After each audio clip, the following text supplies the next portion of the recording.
Everyone's watching Silicon Valley. Nobody saw Gambia coming, while tech giants chase the next app.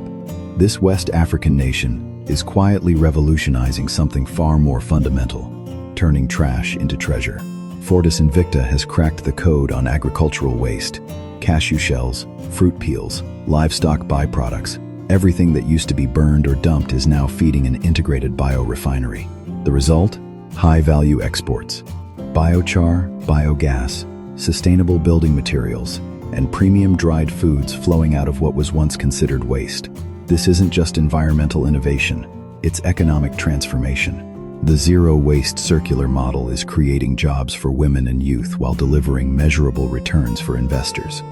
Gambia isn't just solving its own waste problem, it's writing the playbook for how emerging economies can leapfrog traditional development models.